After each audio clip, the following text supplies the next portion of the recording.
18 months later, that company already had crossed their first $6 million in sales.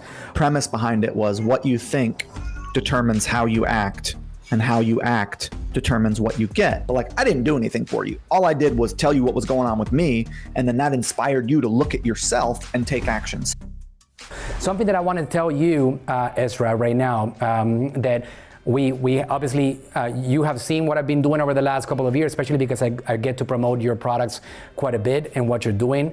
But my story begins with this particular example that you were talking about on somebody having a job so they can pay for their bills while they create on their future. That's exactly what I did.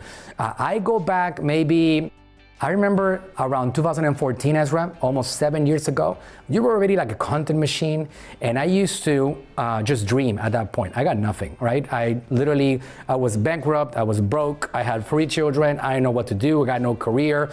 I just had dreams, and I wanted to conquer the world, and it was already 2014. So Amazon was an opportunity. I was learning e-commerce, I was studying, I got introduced to you somehow through the Amazon world, and then I started listening to a podcast. So something that as influencers, content creators that you and I are, sometimes we forget, or I guess we don't realize the effects that we have on people, and life-changing effects that you have on people that literally alter their destiny, their future, and all of it. We don't even realize it. I remember crystal clear, as if it was yesterday, me taking my kids to school, broke as a joke, just dreaming, listening to you and James Franco on the podcast. What was the name of that podcast? You remember? Think, Act, Get. Think, Act, Get. I used to listen to your podcast almost every day and get a lot of ideas and think about what am I going to do? How am I going to apply that? And again, those things, I mean, you were, obviously I learned a lot from people that you know. Ben Cummins is a really good friend of mine over the years, Jason Flatland, and so on. But you were there on that beginning journey in which I was trying to discover what is my route. Obviously along the way, I built a lot of success and I got a lot of stories, and that led me to start talking about it and doing webinars and seminars and all these things. But there are some beginnings for any of you guys that are thinking like in 2020, this kid right here that had nothing 7 years ago, my brands that I manage over here at AGM Marketing, we did close to $100 million in revenue. And we've been able to do, in the world of ManyChat, I was given the award of like what they call the top performing agency in 2020.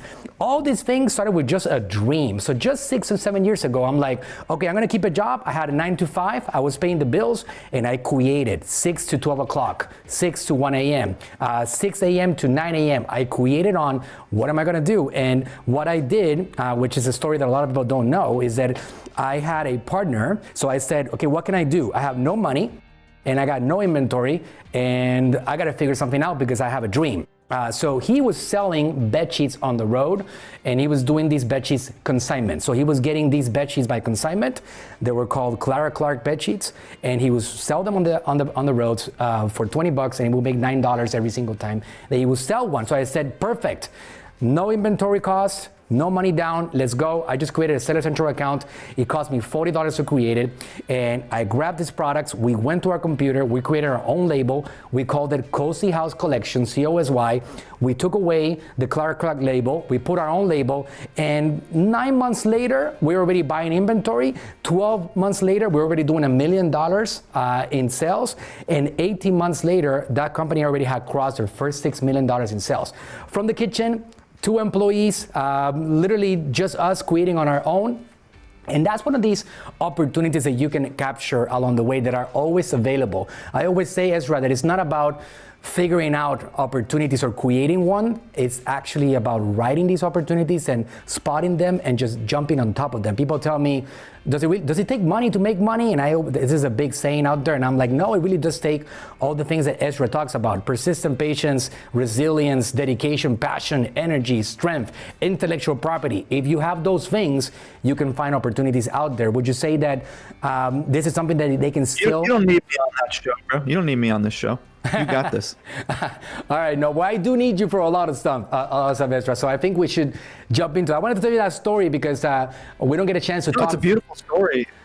I really loved it. I think it's awesome, and I'm glad that you got value from Think, Act, Get. Think, Act, Get was the premise behind it was what you think determines how you act, and how you act determines what you get. And so if we can change the way people are thinking about their world, we can change what they get from their world. And the whole show was about mindset, behavior, and results. It was not about tactics or strategies. And I've often thought I should pick that back up because it was a really popular show.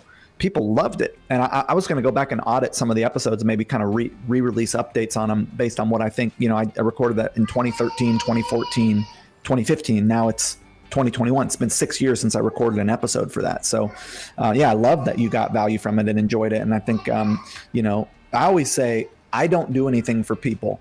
People do things for themselves. I am a sort of mirror for you. I tell you what's going on in my world. I tell you what I think. You look at that and your reflection of yourself shines back and you say, shit, I want to change my behavior. I want to change what I think, or fuck man, I want to get out there and do something. And then you of your own volition do what it takes to have what you have in your life. So I'm glad that you can assign the power to me and the authorship to me to be a mirror for yourself. But like, I didn't do anything for you. All I did was tell you what was going on with me. And then that inspired you to look at yourself and take action. So I think if anything, you should pat yourself on the back for being willing to listen and be open and ask for help. And like, that's what it takes, right? It takes you yourself identifying what you want and going for it. And nobody can help you with that, unfortunately. Right. You got to inspire yourself and then you get inspired by other people. That's just the way it works.